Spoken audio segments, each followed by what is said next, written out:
become, as described by his own family, paranoid schizophrenic, a common coupling. As soon as I saw this story, I thought, well, I'll check into his background. It didn't take me very long to discover that he had, in fact, begun using drugs in his teens.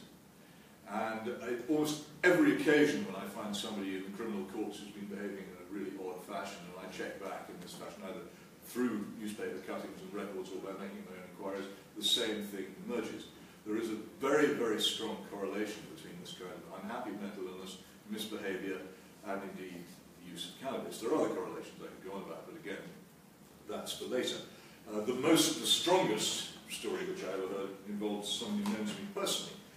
That is Patrick Coburn, who is one of the greatest foreign correspondents ever to write for newspapers anywhere, and certainly the greatest one living in this country at the moment, who I've known for some time because I've been a foreign correspondent as well as what I do now. Patrick has two sons, and I've known them for a long time, and one of them, Henry, had a terrible and tragic episode a few years ago when he effectively lost contact with reality, began having completely bizarre thoughts and started going swimming naked in freezing rivers in the middle of winter, and eventually had to be sectioned and ended up in the locked wards mental hospitals to the huge grief of his parents and his brother. And there is very little doubt in Patrick's mind, and Patrick shares almost none of my political opinions. There's very little doubt in Patrick's mind. He followed his use as a schoolboy at a grammar school in Canterbury, around about the ages of 12 and 13, which is not uncommon these days, his use of cannabis. And when he wrote about this, and he's written a harrowing but superb book called Henry's Demons about it, a large number of his friends and acquaintances came to him privately and said something very similar has happened to me, or to friends of mine, or to close relatives of mine. And he said this is a serious matter which is being severely underreported. And I agree with him. And before anybody says to me that correlation is not causation, I would say, of course it's not. But it's also not necessarily not causation. In fact, correlation is the foundation of epidemiology. It's the beginning of the famous case in which the connection between cholera and polluted water was discovered in London. And it is not possible, it seems to me, at this stage, to dismiss this as something minor. So here we have, in our midst, a powerful, well-funded campaign to legalize a drug which is known to be severely correlated with dangerous, lifelong mental illness. And what do we think of people who, knowing that, still proceed with this extremely active and expensive campaign to legalize this drug so that they can either sell it or they can make huge amounts of tax from it? What do we think of them? Do we think they're morally pure? Do we think they're sensible? Do we think they're wise? Do we think, even if we don't know that the correlation is meaningful and causation hasn't been established, do we think that it's cautious of them to proceed with this campaign? We still don't know, but it seems that it might be dangerous. Or do we view them, as I do, very much as we view the big tobacco giants, who, knowing, having been told beyond doubt that the product which they sold, out of which they made an awful lot of money and very comfortable livings, was hideously dangerous, carried on doing so and resisted with every single ounce of their strength and all their money, resisted any campaign to restrict their sales or advertising or to warn people sufficiently of what it was that they were doing. I know what I think. I would hope very much that you would think the same, and you would not anymore be so easily suckered by a cheap and cynical campaign whose aim is to make money out of people's misery. It's fundamentally what I came here to say, and I'm very happy to take any questions anybody cares to offer.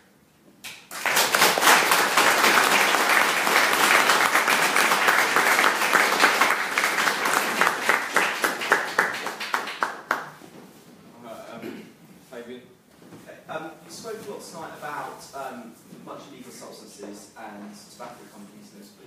But what do you think about this alcohol, which I've got to say a lot of people in here, being students, bar a few, do take considerable amounts. So. Okay, there are two things. First of all, if alcohol was illegal, and we knew what we know, and not in mass use, and we knew what we know about it, and we knew of the horrible things which it can do, the disasters which it can visit on the homes where people become dependent, if you like, not what I use, where become habitual heavy users. if that was the situation, if such a substance was, if these things were known about it or even strongly suspected, and it was illegal, and there was a campaign to make it legal, which side would you be on? Yeah, I'll probably be on the side of making it illegal. Keeping it illegal. Making it illegal? No, keeping it. It's already illegal, and we've begun to know really seriously bad things about it. Would you support those who wanted to legalise it, or would you want to keep it illegal? It depends on how much you drink. No, it doesn't. Because once it's legal, more people will drink it, and more people will drink more of it. And they'll drink it also, they'll drink it younger. You were nearly there. I know what you really think, but you suddenly realised what you were saying. The problem is this: if something is already in mass use, and it's legal, and it's been legal in this case for thousands of years, it's virtually impossible to prohibit it. And to give you a practical example, in the Islamic Republic of Iran, which I visited a few years ago, now Iranians have a long tradition of drinking. A lot of their poetry, particularly the Hafiz, is about wine and its joys. They used to grow wine. The origin of the Shiraz grape is Persian. The town of Shiraz is in the middle of Persia. I've been there. Lovely place. Persepolis just outside it. But when the Islamic Republic came into power in 1979, they decided they would ban this. And this is not some namby-pamby, softy state like ours. This is a serious dictatorship with a brutal, corrupt, but extremely nasty police force and plenty of people who spy for it. They have completely failed to stamp out alcohol. While I was there, I didn't take this opportunity, though other people I know have been there and have. While I was there, I was constantly offered good alcohol because it was so easy to get and there was no serious risk. Once it was legal in common use, making it legal would work. The United States experiment, which is often cited in this matter, which was, oddly enough, largely the result of pressure by feminists, a forgotten feature of it, but it was far, far weaker. I think the number of people directly employed by the federal government to enforce alcohol prohibition in the entire 48 states at the time was 72. The United States has two enormous unpatrollable borders, an enormous unpoliced centre.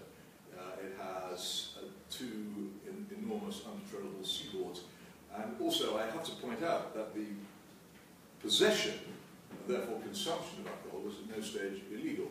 So that was never going to succeed. There were many, many other aspects. Attempts to prohibit alcohol totally won't work. If I thought they would work, I would actually support them, because in my trade, particularly when I first went into it 40 years ago, the amount of disastrous drinking, and I mean disastrous, I've seen colleagues carried out of the office struggling and screaming while wetting their trousers. This is what happens to people who use too much alcohol for too long. It's not a pretty sight. I wouldn't hesitate to make it illegal if I thought it could be done, if it would stop that kind of thing from happening.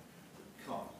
What I would support would be the return of something which is now in distant history for you, which is a living memory for me, which is the 1915 Licensing Acts, which kept the pubs closed most of the time and made it much harder to buy alcohol than it is now.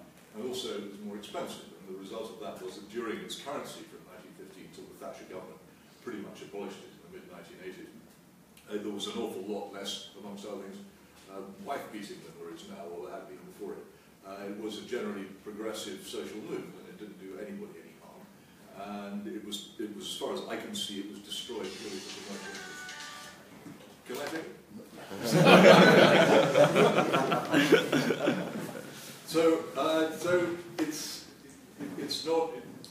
It's really a question here of why spit on your luck.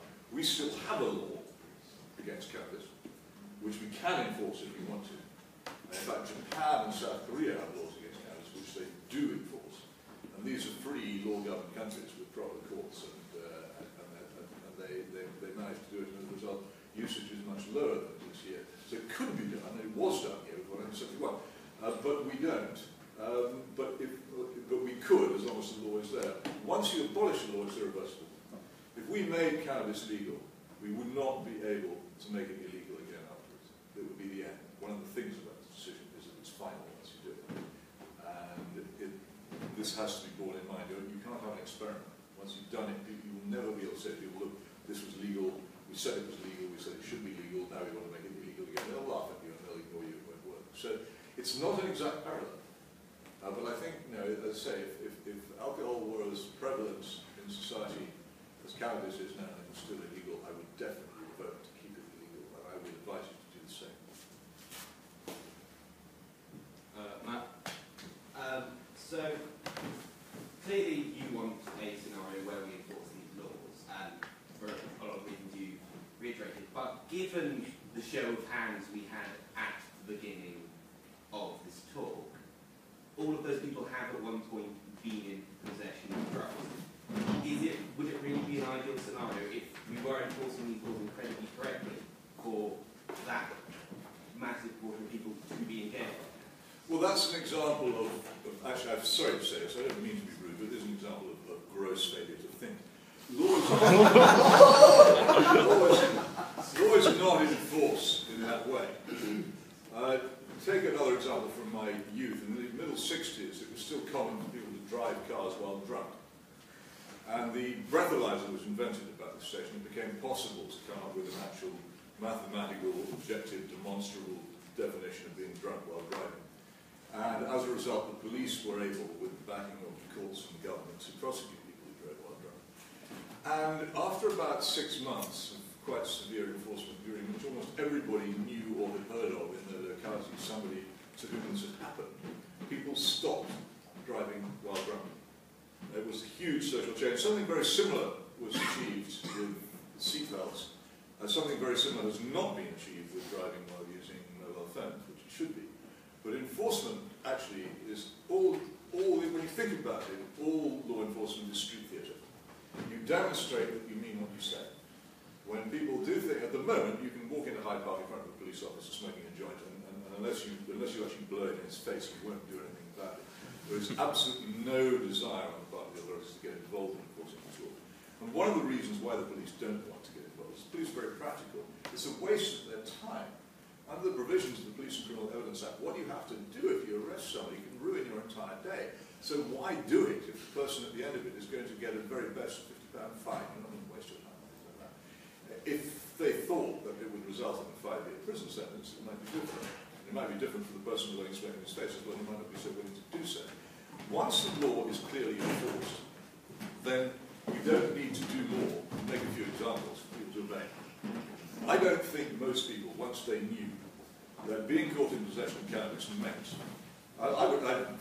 my own recommendation would be on first offence, a genuine warning and caution, recorded, with no criminal record. On a second offence, 3 months in prison. So that anybody who got done the first time would know for certain the second time in prison.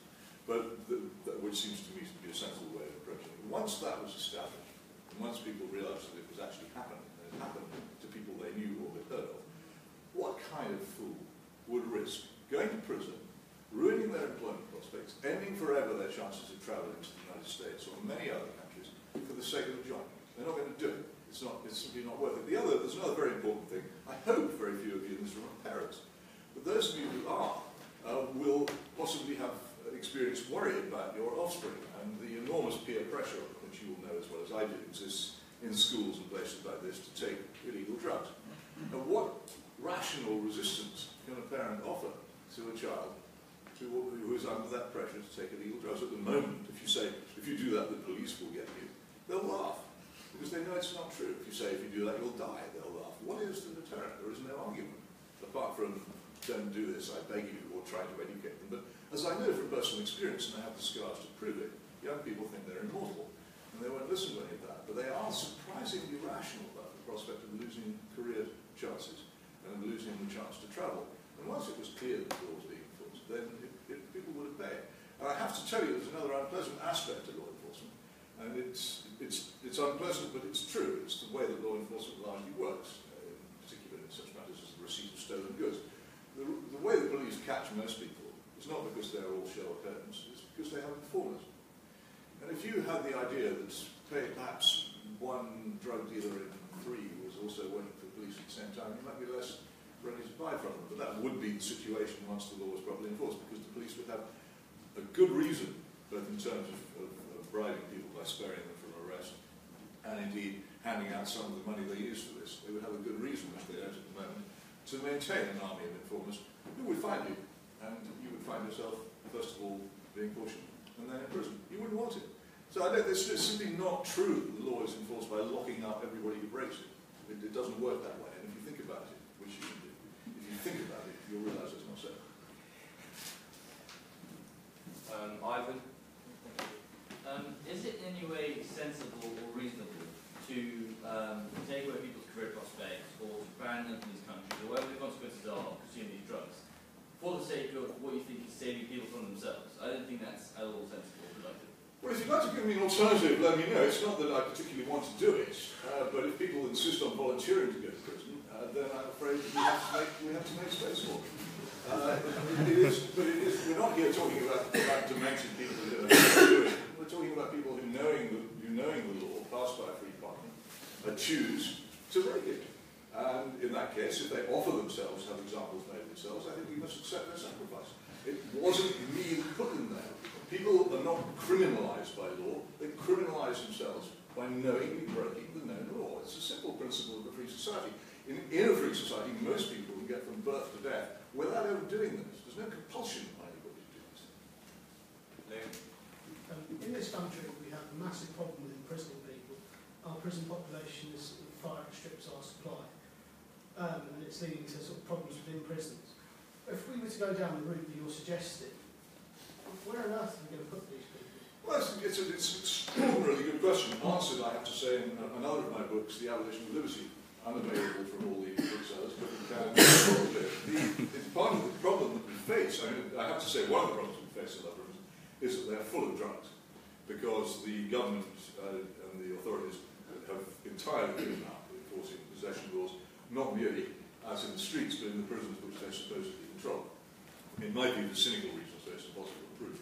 The belief, I think, that they would face less disorder if they allowed the drugs in prisons. But whatever the reason is, that is so. It's all part, again, of the principle of having a proper criminal justice system, which is punitive pretty much when you first meet it. That's it. I'm all in favour of giving somebody a second chance. But the problem with our criminal justice system is that by the time anybody goes to prison now, they've probably committed, and this is not the ones they've been detected, but they've probably committed something like 40 or 50 crimes. And nobody goes to prison except for homicides now, unless they are already hardened recidivists, repeat offenders. And by the time they get there, you've got to before them, the prisons serve no purpose other than to warehouse people who are then let out again, unchanged afterwards, by lax, useless regimes in prison which are largely run by the inmates. Futile. Again, if you took the attitude towards other crime that I wish we would take towards drugs, when people encountered the criminal justice system for the first time, they'd know what had hit them. And you would not get many of the people going to prison you do now. The reason why the prisons are so full, and they continue to be full, is that we fail in deterrence at the first opportunity. If you offered serious deterrence at the first opportunity, most people would make a rational decision not to go there.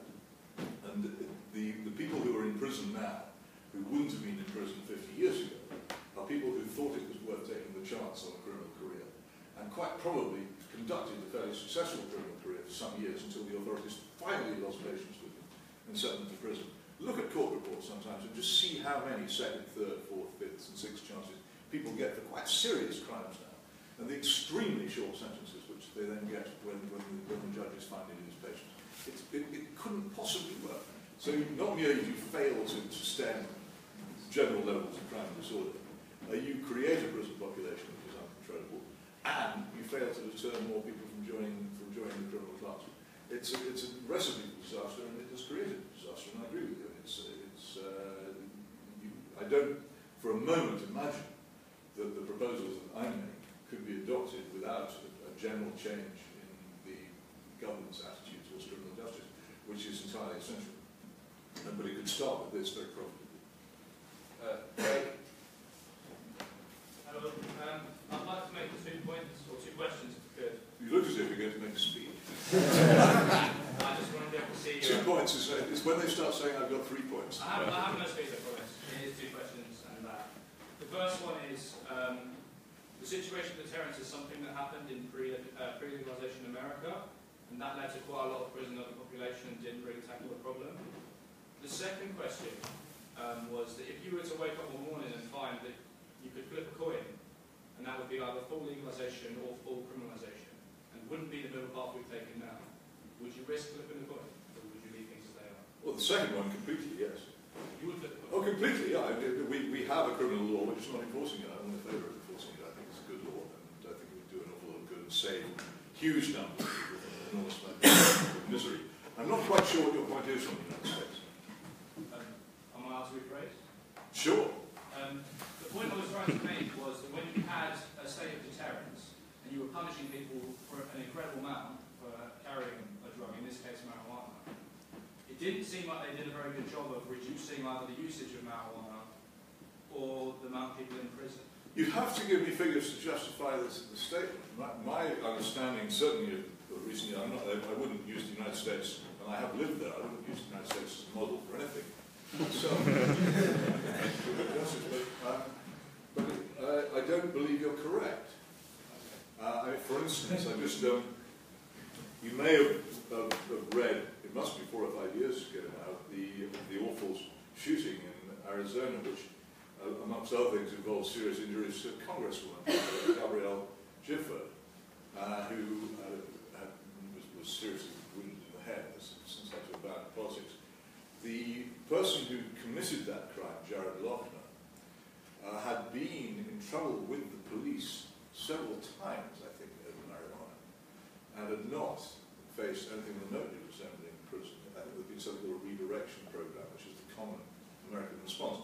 In Canada, similarly, the 2 Canadian soldiers had recently been killed by people who were known to the authorities to be long-term marijuana users. This is another aspect of the thing. Where there are really serious, closely observed crimes, which most crimes isn't, because the media can't be bothered so much. In the subset of really closely observed crimes, there are an awful lot of violent crimes where the perpetrator has been a user of this supposedly peaceful drug. But no, the United States has for a long, long time been avoiding punishing possession. Indeed, Rolling Stone magazine, which is by no means a political or cultural or moral ally of mine, has published, and you can look it up easily on the web, a list of several marijuana myths. One of them is that there are a lot of people in jail in the United States for marijuana possession. It just isn't true. The supposed medical marijuana, which as far as I understand is a sick joke, and the actual legalization by states, individual states, has been pretty much put an end to that. And that's another part of this international treaty thing. It's individual states in the USA are not signatories to these treaties. In theory, the federal government is supposed to step in when they fail to enforce the law, but of course it doesn't for some reason. So basically, the law has been abandoned in large parts of the USA against marijuana possession. So I just don't think you're right about that. The places where, as I say, which I'm not going to the Asian countries which have death penalties and all the rest of it, because these are not, in my view, law-governed or comparable countries to us, but Japan and South Korea both are highly civilized, advanced, law-governed countries. They do maintain laws against drug possession, and as a result, the usage of drugs in both those countries is considerably lower than it is in either Europe or North America. Thank you. Pleasure. It says on the PowerPoint provided by Will, who is your #1 fan, by the way, just thought we'd put that out there. It says that you don't believe in the existence of addiction. Could you please enlighten us a little bit more on that, please? Well, we can spend all evening. Here's a simple thing, and I can ask anyone, if anybody can give me an objective, testable, repeatable way of detecting the presence of addiction in the human body, please raise your hand. Oh, please. What is it? What about withdrawal symptoms? Sorry? What about withdrawal symptoms? What about withdrawal symptoms? It's hangover. It's not. The fact that you get a hangover doesn't mean you immediately have to rush to the shop and buy yourself another bottle of whatever it is you drink. It's a hangover. What is it? It doesn't mean that. So what qualifies medically to say that? Well, I don't need to be qualified medically, so I just need to be qualified logically and to be awake. It's not medical qualifications are not necessary to do it. Though I could introduce you to my friend Dr. Theodore Dalrymple, that's the name he writes under, who was for many years a prison doctor mostly in Winston Green Prison in Birmingham, and whose opinion of withdrawal symptoms is they're roughly equivalent to a bad dose of flu. And there's certainly not some sort of overpowering thing which makes you, I mean, his opinions on how long it takes people to become addicted, allegedly, to the drugs to which they are allegedly addicted, and the persistence and determination which it takes to become addicted to them is also quite interesting. I recommend his work on the subject to you. But I don't think I need a medical qualification to say that. It's not necessary. What you have to do is to say to me, what is the objective physical testable evidence for the presence of addiction in the human body? Anyone? You can't. I promise you, you can get on the internet if you like. There isn't any. There isn't any because there is no such thing. Addiction is a concept. It has no existence. I don't have to prove it doesn't exist. You're the ones who have to prove that it does. The reason why it's so popular is this is a pseudo-civilization of excuse-making. And what we all do is we excuse ourselves for things. We get fat, not because we're greedy, but because we have a gene that makes us fat. We drink because we're alcoholics, whatever that means. We do all kinds of things because some force, some indefinable, invisible force makes us do it. There is no such force. People take drugs because they want to. And they stop taking drugs when they don't want to.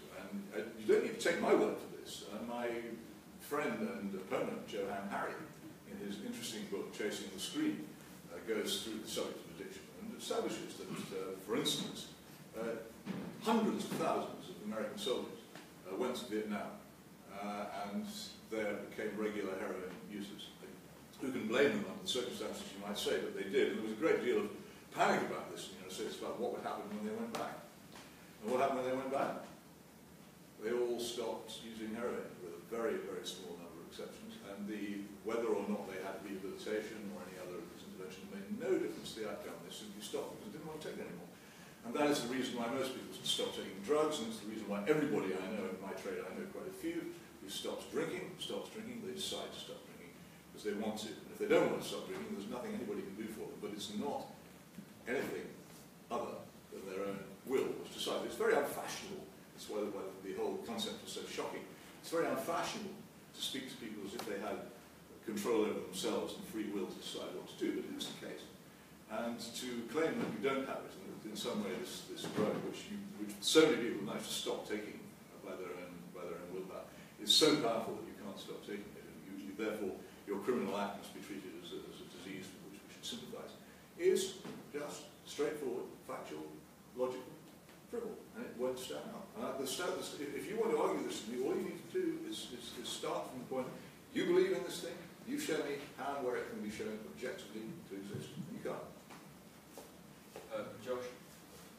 Yeah, so I want to kind of get back to cannabis, more specifically... Put that another way. Sorry, it's okay. No. Well, yeah, no, so I have no sense of humour. No, I just want to focus more on cannabidiol, CBD. It's one of the extracts from the plant. Yeah, I know it is. Yeah, and it's shown to have, it's not psychoactive like cannabis overall is, but it's shown effects to help control... Like THC? It's not the same as THC. Yeah, no, it's not the same. But it comes THC is generally active. Yeah, it comes from the cannabis plant, but it has shown a lot of medical benefits. So if it comes down to a drug like cannabis, would you support the implementation of getting these things from the plant that don't have the psychoactive effects that do help? So it actually has shown some benefits to helping people with schizophrenia, joint pain, inflammation, and stuff. I wouldn't rule it out, but there are problems here. Keith Stroop, who's one of the longest standing veteran campaigners for marijuana legalization in the United States, campaign Normal, said in 1979, in an interview, which I think he probably now wishes very much had not been published, we would use medical marijuana to get the pot a good name. It's always been a public relations thing. I have never, in what must be 30 debates in which I often encounter advocates of medical marijuana, I've never yet met one who hasn't been sitting or standing at the side of the campaigner for recreational legalization. And it seems to me, if you were serious, really serious about the view that marijuana formed the basis of medicine, you would distance yourself utterly from recreational legalization because it would slow down your campaign. But they never do. They're always there at the side of the recreational legalization guys, which makes me suspicious. The other thing is this. Any drug which gets you high is very hard to test under the most basic testing principle of medicine, the double-blind placebo, because the recipient knows he's got it. And there are huge difficulties, and this isn't just me saying this, there are people who are on the other side of the argument who have conceded it. It is extremely difficult to establish whether someone is getting whether the difference between the two drugs. If the person who's getting the placebo knows he's getting the placebo, you can't do it. The other thing is that any drug which makes you high will make you euphoric. Do you think brandy is a medicine? It was used as such in the Napoleonic Navy. When they sawed off your leg, they would often pour brandy down your throat first of all to try and make you worry less about what was about to happen to you. But it's not really a medicine, and it does terrible harm. Some things which are effective in some ways are also not usable because of their side effects. Thalidomide, the famous drug which led to so many babies with missing limbs, was an extremely effective drug against morning sickness. Morning sickness is a horrible thing for women to undergo, which is why so many of them took it. The trouble was the side effects were so appalling. If a drug is associated, and we don't know how or why, but we do know that it is, if it is associated and correlated with long-term incurable mental illness, then it would seem to me to be a pretty serious side effect to worry about before licensing as a medicine. My mind's not closed. There are some medicines. There's one called Sativex, which is produced by GW Pharma, and it's licensed for limited use in this country. There's one called Nabilone, which was pioneered, which again is cannabis-based, was pioneered as a nausea suppressant drug for people undergoing chemotherapy. But it hasn't been very successful. Now, my suspicion is that both these drugs have been developed because of political pressure to try and launder marijuana by making it look as if it's a successful drug. It may be, but I think you can't really make that argument at the same time as arguing for legalizing recreational cannabis. It has to be separate. I don't know enough, I couldn't conceivably know enough about its potentialities to say that it could never be any use. But I'm very suspicious of any attempt to link it now, when it's in the middle of when we're in the middle of a very powerful, very well-financed, very slick campaign for the legalization of something I believe to be profoundly dangerous. So like allowing it to go through medical trials and stuff like that? But it's good. The Home Office is constantly allowed to go. The GW Pharma, I could tell you where it is, but I don't know. GW Pharma has a cannabis farm of its own, somewhere in Kent, where it is licensed by the Home Office to grow cannabis. There's no barrier being placed by government in the way of research. Some people would say that the medicines linked to cannabis have been too readily licensed. I'm not in a position to argue about that, but I don't think there's any huge official resistance to the testing of cannabis and its constituents as medicines at all. Do you trust the current Conservative government not to... No.